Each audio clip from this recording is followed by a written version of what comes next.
Elena Rodriguez pulled her old Honda into the parking lot of Riverside University, the engine making that familiar coughing sound it had been making for months. She grabbed her worn backpack from the passenger seat and checked her reflection in the rearview mirror one last time. Perfect. She looked exactly like what she wanted to look like.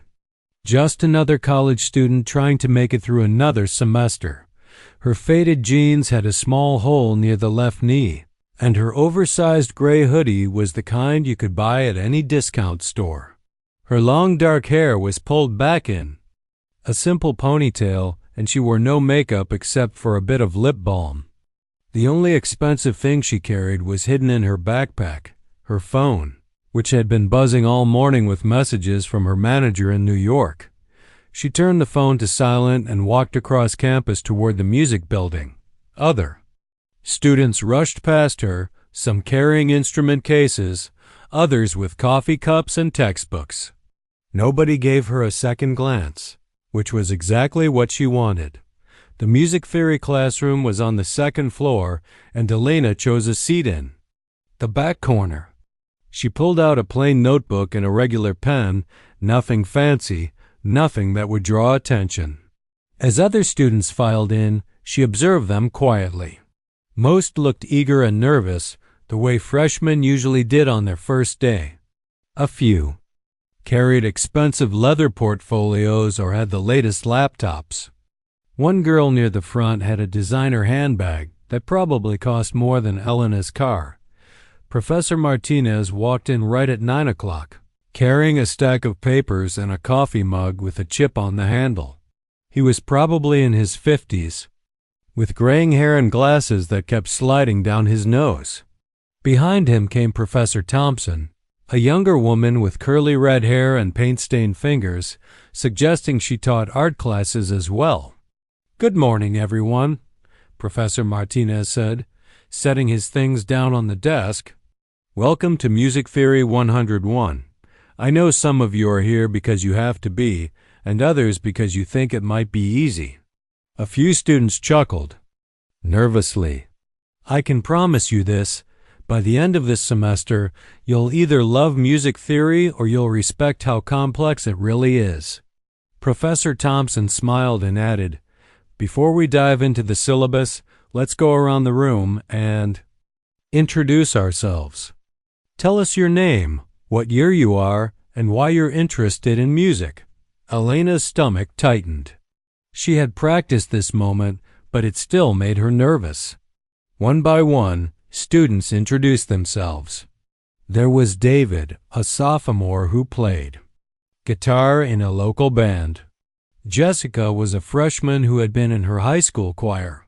Michael wanted to be a music producer someday. When it was Elena's turn, she stood up slightly and spoke in a quiet voice. "Hi, I'm Elena Rodriguez.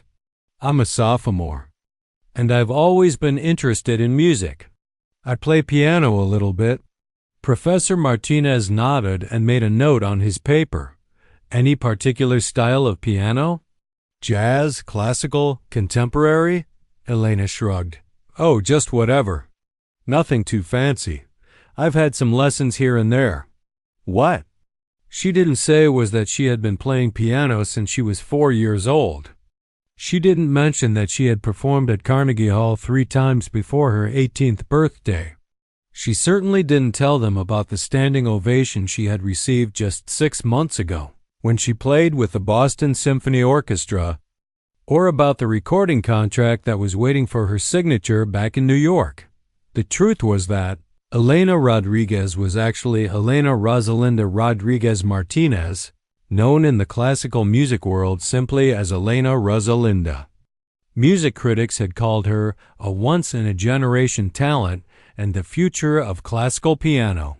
She had been featured on the covers of Classical Music Magazine and Piano Today.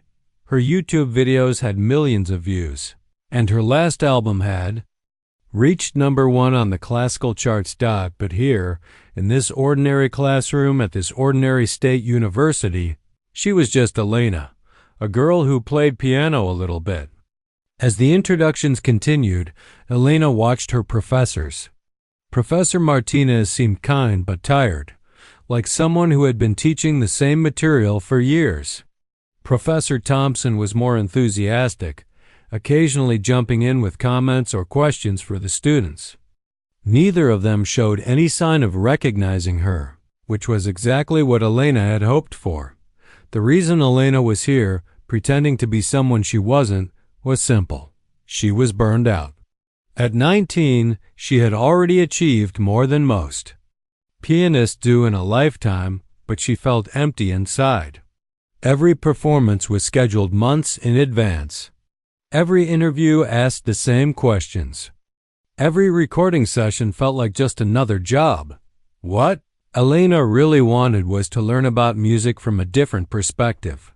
She wanted to understand the theory behind the pieces she had been playing since childhood. She wanted to try composing her own music. Most of all, she wanted to be treated like a normal student, not like a celebrity or a prodigy. So she had convinced her parents and her manager to let her take a year off from performing. She had enrolled at Riverside University under a shortened version of her name, rented a small apartment off campus, and bought the oldest car she could find that would still run reliably.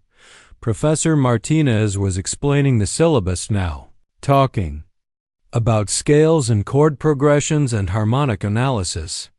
Elena already knew all of this material. She had been applying it intuitively for years, but she found herself genuinely interested in learning the academic approach. Now, I want to be clear about something, Professor Thompson said. This class isn't about how well you can already play an instrument. We have students here with all levels of experience, from complete beginners to quite advanced players. What matters is your willingness to learn and participate. Elena smiled to herself. If only they knew that their complete beginner had once played for the president of France. After class, as students gathered their things and chatted with each other, Elena packed up quietly. A few classmates tried to make conversation, asking about her other classes or where she was from, and she answered politely but briefly. She had learned that the best way to stay anonymous was to be friendly but forgettable. Walking across campus, back to her car, Elena felt a strange sense of freedom. For the first time in years, nobody was expecting anything from her except to show up and do her homework. No one was watching her every move or analyzing her performances. She was just another student in a hoodie and jeans, worried about the same things other college kids worried about: tests, assignments, and whether the cafeteria food was as bad as everyone said it was. Her phone buzzed again. Another message from her manager. Another invitation to perform somewhere exotic and expensive. Elena turned the phone face down and drove home to her tiny apartment, where she had a digital keyboard set up in the corner, nothing like the grand piano she was used to, but it would do for practicing. Tomorrow she would be back in that classroom, learning about music theory like any other student. For now, that was exactly what she wanted. 3 weeks had passed since Elena started classes at Riverside University, and she had settled into a comfortable routine. Every Tuesday and Thursday morning, she would grab a coffee from the campus cafe and head to Music Theory 101. She had become friendly with a few classmates, but kept her conversations light and casual. They knew her as the quiet girl who sat in the back and occasionally asked thoughtful questions. During these weeks, Elena had been careful to maintain her image as an average student. When Professor Martinez asked about intervals and chord progressions, she would raise her hand sometimes, but never with the first answer. She would wait for other students to respond, then maybe add something simple like, "Oh, that makes sense," or ask a basic follow-up question. The truth was, listening to her classmates struggle with concepts she had mastered years ago was both amusing and heartbreaking. When David tried to explain the difference between major and minor scales, Elena had to bite her tongue to keep from jumping in with a detailed explanation. When Jessica got confused about time signatures, Elena wanted to help but forced herself to stay quiet. Professor Thompson had started to notice Elena during their class discussions. There was something about the way Elena listened, an intensity, that suggested she understood more than she let on. But whenever Thompson tried to draw her out with questions, Elena would give modest answers that didn't reveal the depth of her knowledge. "Elena seems bright," Professor Thompson mentioned to Professor Martinez one afternoon in the faculty lounge. "But she's so quiet. I get the feeling she might be holding back because she's shy." Professor Martinez nodded while grading papers. "Some students take time to open up. She seems to grasp the basic concepts well enough. Her written assignments are solid, though nothing spectacular." What neither professor knew was that Elena had been deliberately dumbing down her written work. When asked to analyze a simple Bach chorale, she had to resist the urge to write about the sophisticated, voice-leading and harmonic progressions that she could see as clearly as reading a book. Instead, she wrote basic observations about major and minor chords, the kind of analysis any first-year student might produce. The charade was more difficult than Elena had expected. She had grown up surrounded by people who understood music at the highest level. Her teachers, her accompanists, even her sound engineers could discuss complex musical concepts naturally. Here, she had to pretend that identifying a dominant seventh chord was a significant achievement. But Elena was determined to stick with her plan. Every evening, she would go home to her small apartment and practice on her digital keyboard, but only with headphones. She missed the feeling of a real piano under her fingers, the weight of the keys, the resonance of the strings, the way a grand piano could fill a concert hall with sound. The digital keyboard felt like trying to paint with dried-out brushes. Still, she practiced quietly, working through pieces she had performed hundreds of times, keeping her fingers nimble and her technique sharp. She wasn't ready to give up piano completely. She just wanted a break from the pressure and expectations that came with her public career. On a Thursday morning in early October, Professor Martinez walked into class with a different energy than usual. He seemed excited about something, carrying a large folder stuffed with sheet music. Elena noticed that Professor Thompson was grinning as she followed him in. "All right, everyone," Professor Martinez announced, setting the folder down on his desk with a satisfying thud. "Today we're going to try something different. I want to see how you apply the theory we've been learning to actual performance." A few students groaned playfully. David raised his hand. "Professor, some of us aren't really performers. I mean, I play guitar at home, but I've never played in front of people." "Don't worry," Professor Thompson chimed in. "This isn't about being perfect. It's about connecting theory to practice. We want to see how you approach sight reading and interpretation." Professor Martinez began pulling sheets of music from the folder. "I've selected pieces that range from beginner to intermediate to, well, let's call them aspirational. Each of you will get a piece that should challenge you but not completely overwhelm you." Elena felt her heart rate pick up slightly. This was the kind of situation she had been dreading. How could she perform something difficult enough to be interesting without revealing her true abilities? As Professor Martinez moved around the room, Elena watched him consider each student carefully before selecting their piece. For David, he chose a simple folk melody arranged for piano. For Jessica, he picked what looked like an easy classical piece, maybe something by Clementi or Mozart. When he reached Elena's desk, he paused and looked at her thoughtfully. Elena had been coming to class in the same style of clothes for weeks. Always casual, always understated. Today she wore a faded blue sweatshirt and jeans with scuffed sneakers. Her hair was pulled back in a messy bun, and she had her usual minimal makeup. Professor Martinez flipped through several pieces in his folder, clearly trying to decide what would be appropriate for her skill level. Elena held her breath, wondering, what he would choose. Let's see, he muttered to himself. Elena, you said you've had some piano lessons, right? Yes, just some basic stuff, Elena replied. Keeping her voice casual, Professor Martinez nodded and continued looking through his music. Elena caught a glimpse of some of the pieces in the folder.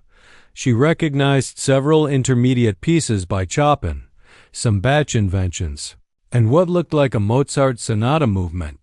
Then, at the very back of the folder, Professor Martinez pulled out something that made Elena's eyes widen. It was the first movement of Rachmaninoff's Piano Concerto No. 3, arranged for solo piano, but still one of the most technically demanding pieces in the classical repertoire. You know what? Professor Martinez said, apparently making a decision. That surprised even himself.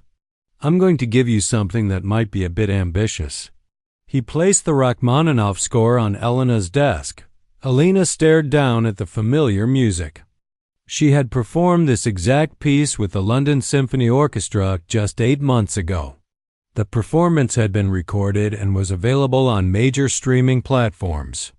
Music critics had praised her interpretation as breathtakingly mature and technically flawless. Now, Elena, Professor Martinez continued, his tone becoming slightly patronizing, I don't expect you to master this piece. Honestly, I don't expect anyone to master this piece.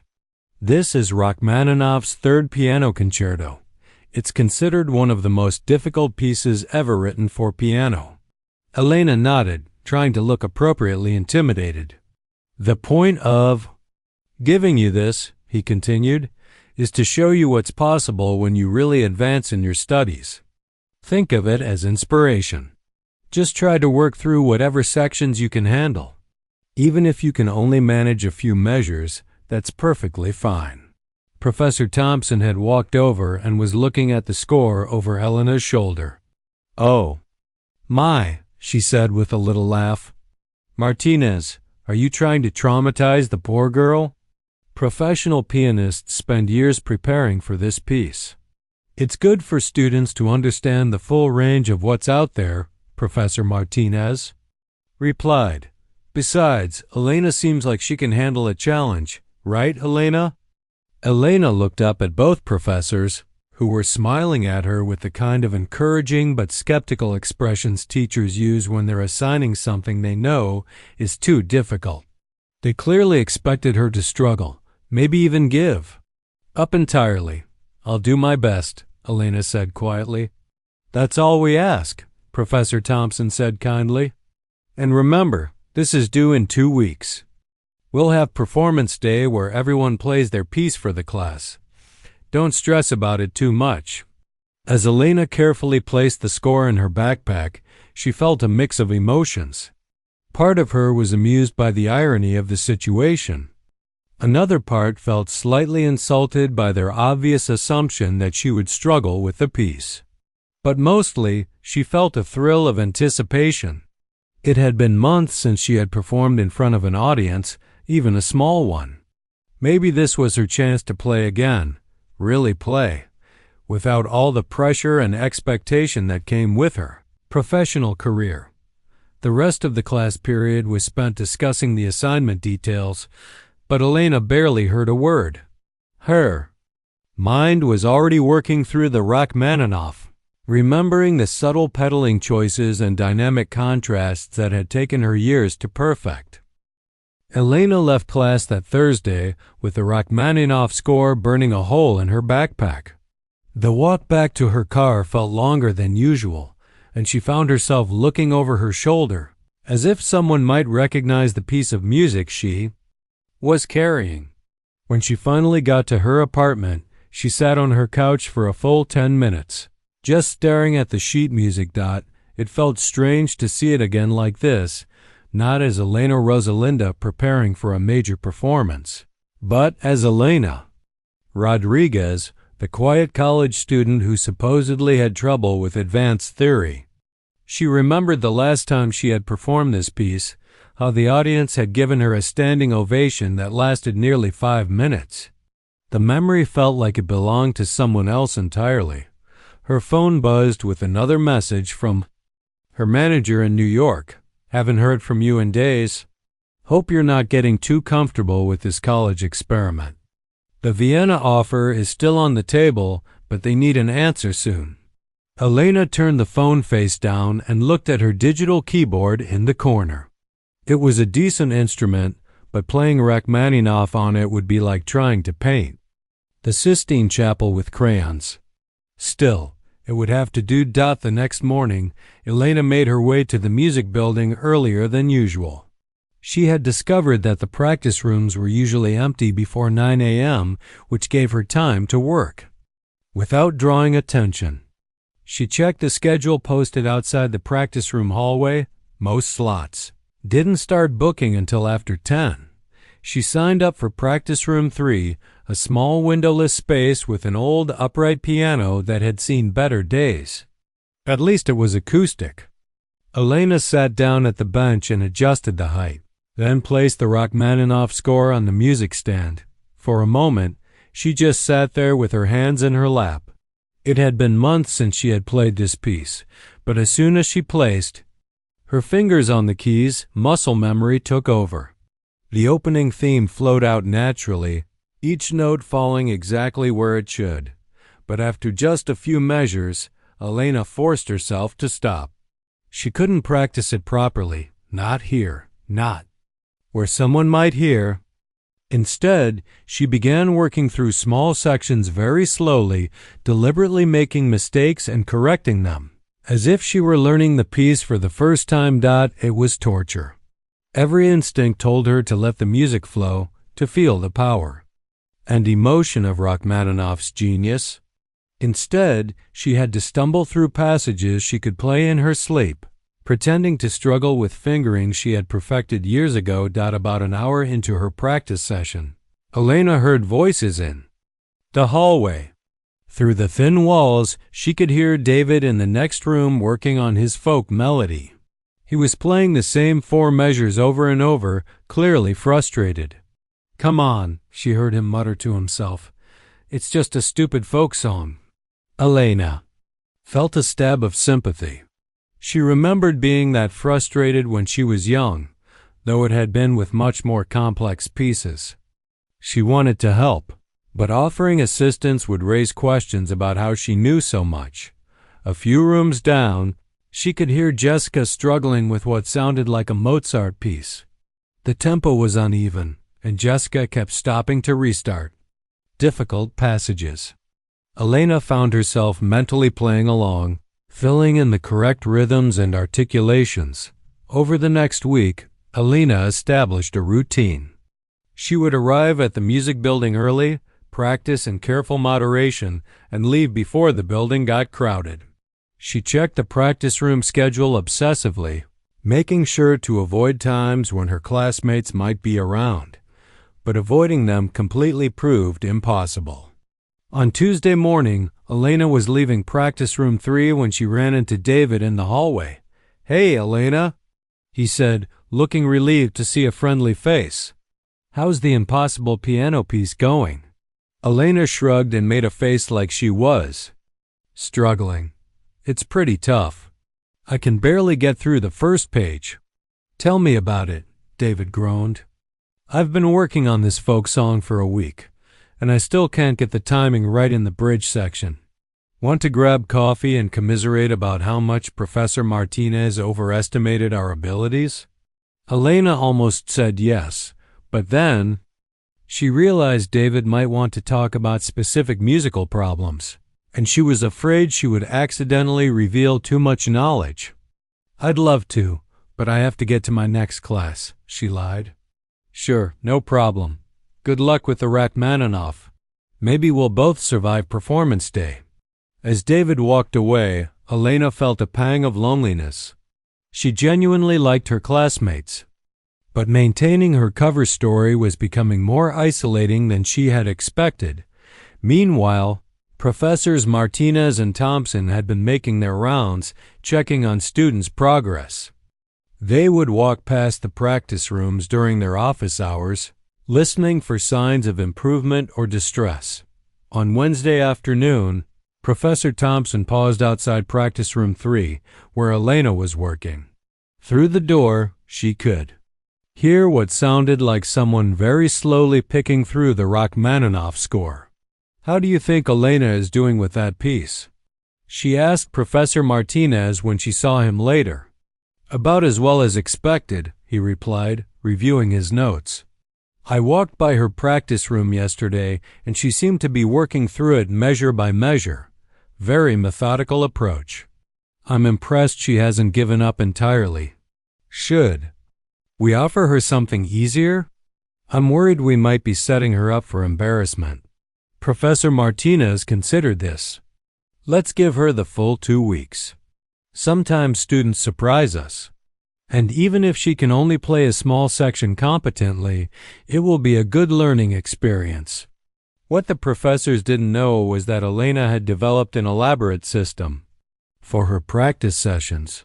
She would spend the first part of each session working through sections slowly and deliberately in case anyone was listening.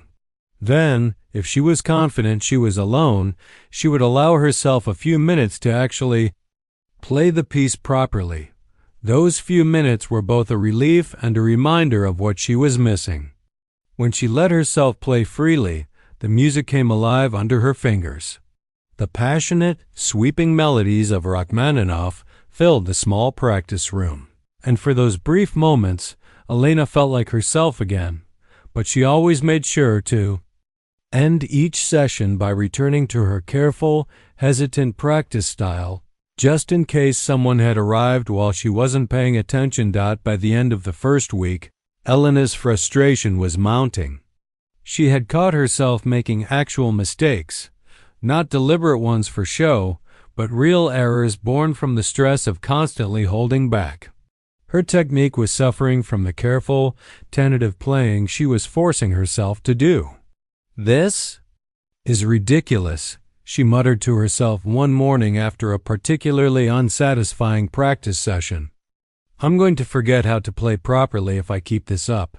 But she was also growing more attached to her double life than she had expected. There was something appealing about the challenge of fooling everyone, about proving that appearances could be completely deceiving. And there was definitely something satisfying about the idea of the look on her professors' faces when she finally revealed what she could really do. Elena began to refine her plan for the performance. She couldn't play the piece exactly as she would in a concert hall. That would be too obvious. But she could certainly play it well enough to shock everyone, while still maintaining some plausible deniability about her background. "Maybe I'll say I've been practicing really intensively," she thought to herself. Or that I had more lessons than I admitted to. The second week of preparation flew by. Elena's classmates were getting increasingly nervous about performance day. She heard them talking before and after class about their pieces, some expressing confidence, others admitting they might have to play just portions of their assignments.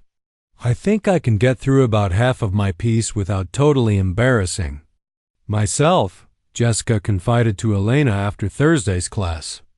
"That's probably more than I'll manage," Elena replied, maintaining her modest facade even as she mentally ran through the entire Rachmaninoff concerto movement without missing a note. By the weekend before performance day, Elena had made her decision. She was going to play the piece well, very well. Not concert-level perfect, but good enough to make it clear that there was much more to Elena Rodriguez than anyone had suspected. She spent Saturday afternoon in practice room 3, finally allowing herself to really practice. For 2 hours, she played through the movement multiple times, working out the kinks that had developed from a week of tentative practice. Her fingers remembered every nuance, every dynamic marking, every subtle pedal change. When she finally left the music building that evening, Elena felt a familiar pre-performance energy building. It had been months since she had felt genuinely excited about playing for an audience, even an audience of college students and professors who had no idea what they were about to witness. "Monday is going to be very interesting," she said to herself as she walked to her car. Monday morning arrived gray and drizzly, the kind of weather that made Elena want to stay in bed with a cup of coffee and pretend the rest of the world didn't exist. But today was performance day, and she had been awake since 5 a.m., her mind racing with anticipation and nerves she hadn't felt in months. She dressed even more carefully than usual that morning, choosing her most worn-out jeans and a faded green sweater that had a small hole near the left shoulder. She wanted to look exactly like what everyone expected the struggling student who was probably going to embarrass herself trying to play an impossible piece. The music building felt different when Elena arrived. There was an energy in the air, a mixture of excitement and anxiety that always surrounded performance days. Students were walking around with their sheet music, some humming their pieces under their breath, others looking like they might be sick. Elena found David pacing outside the classroom, his folk song clutched in his hands. "I think I'm going to throw up," he announced when he saw her. "I practiced until midnight last night, and I still can't get that stupid bridge section right." "You'll be fine," Elena said, trying to sound as nervous as he looked. "At least your piece is actually playable. I'm pretty sure Professor Martinez gave me that Rachmaninoff thing as some kind of cruel joke." David laughed, but it sounded forced. "Yeah, I heard you practicing last week. That piece sounds impossible. I don't know how you've even attempted it." Before Elena could respond, Jessica joined them in the hallway. She looked pale and was clutching her Mozart score like a lifeline. "Please tell me I'm not the only one who feels completely unprepared," Jessica said. "I swear this piece was easier when I first looked at it." "We're all going to be disasters," David said, though he was smiling now. "At least we'll go down together." Elena nodded along with their conversation, but inside she felt that familiar pre-performance calm settling over her. It was a feeling she had known since childhood, the moment when all the anxiety transformed into focus, when her mind became clear and her body knew exactly what to do. At 9 o'clock sharp, Professor Martinez opened the classroom door and ushered everyone inside. The desks had been rearranged to face the front of the room, where an old upright piano sat waiting. It wasn't a great instrument. Elena could tell from across the room that it was probably out of tune and would have uneven action. But it was acoustic, and that was all that mattered. "All right, everyone," Professor Martinez announced once they were all seated. "I know some of you are nervous, but remember, this isn't about perfection. It's about applying what you've learned and challenging yourself." Professor Thompson added, "We'll go in alphabetical order by first name. That means, Alex, you're up first." Elena's stomach dropped. Alphabetical order meant she would be performing early, before she had time to get a sense of how the other students were doing. She watched as Alex, a quiet sophomore who had chosen a simple Bach minuet, walked nervously to the piano. Alex's performance was exactly what Elena had expected: careful, slow, and technically correct, but without much musical expression. He made a few small mistakes but recovered well, and when he finished, the class gave him encouraging applause. "Nice work, Alex," Professor Martinez said. "You can really hear how you've internalized the harmonic progressions we've been studying." Next came David with his folk song. Elena could see his hands shaking as he sat down at the piano bench. He started off well, but when he reached the bridge section he had been worried about, he stumbled badly, stopped, and had to restart. "Take your time," Professor Thompson said kindly. David tried again, and this time he made it through, though the timing was still uneven. When he finished, he looked relieved just to be done. "Good effort, David," Professor Martinez said. "That's a tricky rhythm in the bridge. You might want to practice with a metronome to help with the timing." Elena was beginning to feel the familiar energy building in her chest, the feeling that always came before she performed. Her breathing was becoming deeper and more controlled, and she could feel her fingers starting to move slightly, running through the Rachmaninoff passages in her mind. 2 more students performed before Elena's name was called. Both did reasonably well with their intermediate pieces, making the kinds of mistakes that beginning students make, but showing genuine effort and improvement. "Elena," Professor Martinez called out, consulting his list. "You're up next."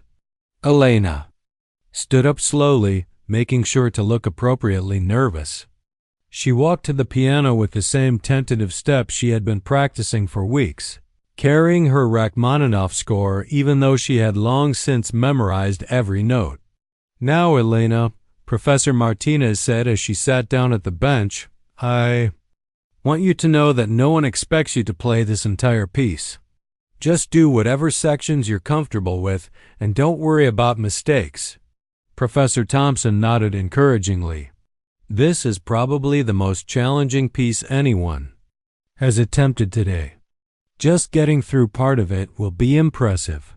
Elena looked out at her classmates, who were watching with expressions ranging from sympathy to curiosity. David gave her a thumbs up. Jessica mouthed good luck. Elena placed the score on the music stand, though she didn't need it. She adjusted the bench height and tested the pedals. The piano was indeed out of tune, and the action was heavy, but she had performed on much worse instruments. "I'll try the beginning," she said quietly, her voice carrying just the right amount of uncertainty. Elena placed her hands on the keys and took a deep breath. For just a moment, she allowed herself to think about all the times she had performed this piece in concert halls across Europe, with major orchestras for audiences of thousands. But this performance, in this small classroom for an audience of 20 college students, felt just as important. Then she began to play. The first notes of the Rachmaninoff rang out, and immediately the room changed. Elena's carefully maintained facade of hesitation vanished completely. Her posture straightened, her hands moved with absolute confidence, and the music that poured from the old upright piano was nothing like what anyone had expected. This wasn't the careful, stumbling practice they had heard through the practice room walls. This was artistry. Elena's fingers flew across the keys with precision that spoke of years of professional training. Every note was perfectly placed, every phrase shaped with musical intelligence that went far beyond anything a beginning student could achieve. But it wasn't just the technical skill that shocked the room into silence. Elena was playing with deep emotional understanding, bringing out the passion and drama in Rachmaninoff's composition in a way that transformed the simple classroom into a concert hall. Professor Martinez felt his jaw literally drop. He glanced at Professor Thompson, whose eyes were wide with disbelief. This wasn't just good playing. This was professional-level performance. Elena continued through the first section of the movement, her body moving naturally with the music, her face showing the kind of intense concentration that only comes from years of serious training. The difficult passages that should have been stumbling blocks flowed effortlessly under her fingers. David was staring at Elena with his mouth open. This was the same girl who had been sympathizing with him about difficult assignments, the same student who had claimed she could barely get through the first page. Jessica had stopped breathing entirely. She had studied piano for 8 years and considered herself a decent player. But what Elena was doing was on a completely different level than anything Jessica had ever imagined possible. As Elena moved into the most technically demanding section of the piece, her playing became even more impressive. Her left hand managed the complex bass patterns while her right hand sang out the melody with a tone quality that shouldn't have been possible on the old, upright piano. The room was completely silent except for the sound of the piano. Even the usual background noises of the building seemed to have stopped. Everyone was frozen, trying to process what they were witnessing. Elena built toward the climax of the movement, her whole body engaged with the music now, her fingers producing sounds from the piano that no one would have thought it capable of making. When she reached the final, thunderous chords, she played them with a power and authority that made the windows rattle slightly. Then, silence. Elena held her hands above the keys for a moment, the way she had been taught in master classes years ago. She took a deep breath and slowly turned to face the room. For at least 10 seconds, no one moved, no one spoke. The silence stretched out until it became almost uncomfortable. Then David started clapping, and suddenly the entire room erupted. Students were applauding, cheering, some of them standing up. Professor Martinez was shaking his head in amazement, and Professor Thompson looked like she might cry.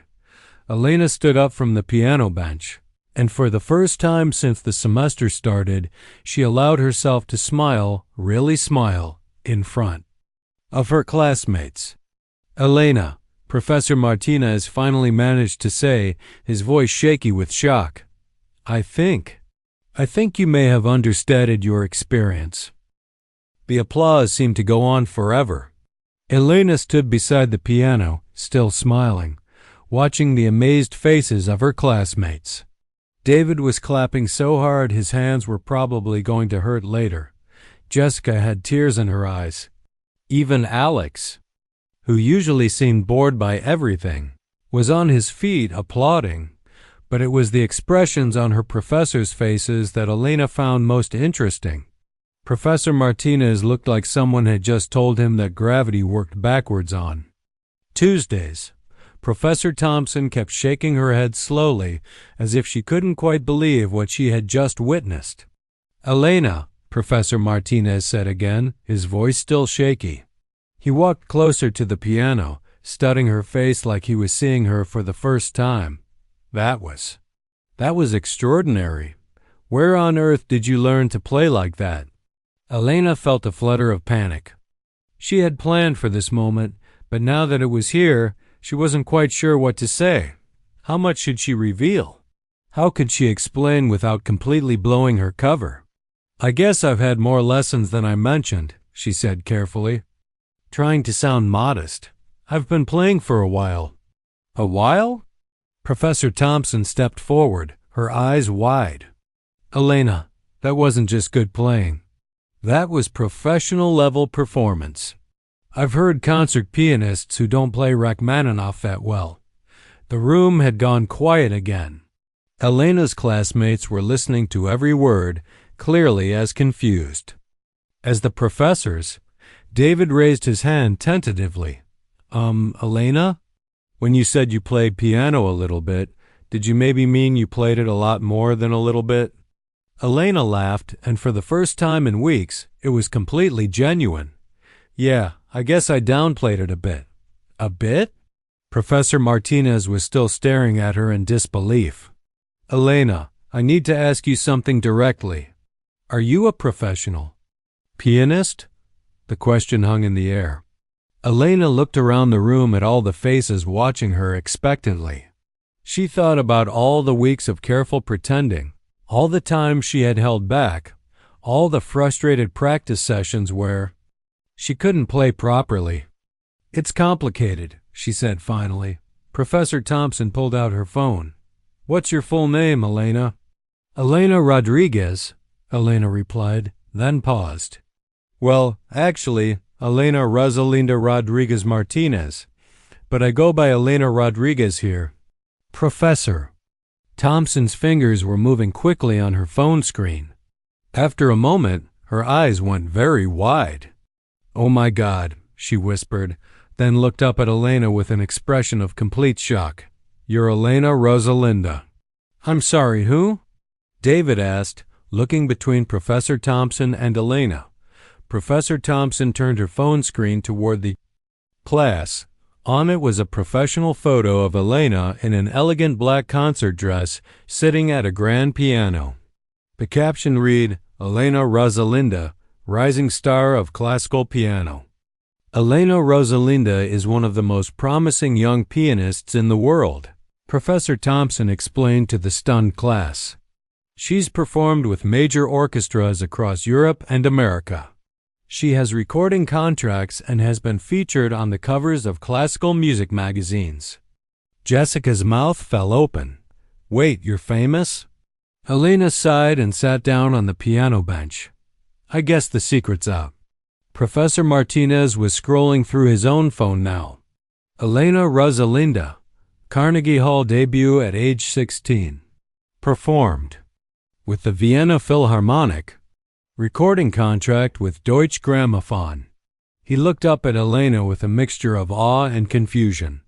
What are you doing in my Music Theory 101 class? Elena had been dreading this question, but now that it was here, she felt relieved to finally tell the truth. I needed a break, she said simply. I've been performing professionally since I was 12 years old. By the time I turned 18, I felt like I was burning out. I love music, I love piano, but I felt like I was losing myself in all the pressure and expectations. She stood up and walked back toward her desk, her classmates' eyes following her every move. I wanted to learn about music from a different perspective. I wanted to understand theory and composition, not just performance. And I wanted to be treated like a normal student, not like some kind of prodigy or celebrity. David was still processing everything. So when you were sympathizing with me about my folk song being difficult, I was trying to be supportive, Elena said with a guilty smile. I genuinely wanted to help, but I couldn't without giving myself away. Professor Martinez sat down heavily in his chair. Elena, I gave you that Rachmaninoff piece thinking it would be impossibly difficult for you. I was essentially setting you up to fail. I know, Elena said. And honestly, it was kind of insulting at first. But then I realized it was exactly what I needed. For the first time in years, someone had expectations of me that I could actually exceed instead of constantly trying to live up to. Professor Thompson was still scrolling through articles about Elena's career. It says here you've performed that exact Rachmaninoff concerto with the London Symphony Orchestra. 8 months ago, Elena confirmed. It was recorded. You can probably find it on YouTube. The room fell silent again as everyone tried to process this information. Finally, Jessica spoke up. So this whole time, when we've been struggling with basic theory concepts, you've already known everything? Elena shook her head. Not everything. I know performance and interpretation really well, but I've never studied formal theory the way you teach it here. I've been learning a lot, actually. Understanding the academic approach to music has been really valuable. But you could have helped us, David said, though he didn't sound angry, just amazed. You've been watching us struggle with things you could probably teach. I wanted to help so many times, Elena admitted. Especially you, David, when you were having trouble with that bridge section. But I was afraid that if I started helping with musical problems, you'd realize I knew way more than I was letting on. Professor Martinez was shaking his head slowly. I can't believe this. I've been teaching music for 15 years, and I have an internationally recognized concert pianist sitting in my introductory class pretending to be a beginner. I wasn't pretending to be a beginner, Elena clarified. I was pretending to be a normal student. There's a difference. Professor Thompson looked up from her phone. Elena, your manager has been posting on social media about you taking time off for personal growth and artistic development. Is this what he meant? Elena groaned. He doesn't know exactly what I'm doing. I told him I needed a year to figure things out, and he's been trying to spin it positively for my career. Speaking of your career, Professor Martinez said, what happens now? Are you going back to performing? Elena was quiet for a moment, thinking, I don't know yet. This experience has been really good for me. I've remembered why I love music in the first place. But I'm not ready to go back to the concert circuit full-time. Well, Professor Thompson said with a smile, you're certainly welcome to stay in our class, though I think we might need to adjust our expectations a bit. David raised his hand again. Can I ask a really important question? Sure, Elena said. Next time I'm having trouble with a piece, can you actually help me instead of just nodding sympathetically?" Elena laughed, and this time the whole class laughed with her. "Absolutely. I promise. No more pretending I don't know what I'm talking about." Professor Martinez stood up and walked over to Elena. "You know, this has been one of the most surprising moments of my teaching career. But I have to ask, why reveal yourself now? You could have just played a mediocre version of the Rachmaninoff and maintained your cover." Elena thought about this question. "I guess I realized that hiding who I am wasn't really helping me figure out what I want to do next. I've spent that last few months learning that being normal isn't about pretending you don't have talents.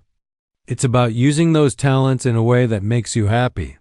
She looked around at her classmates, who were all still staring at her with various degrees of amazement.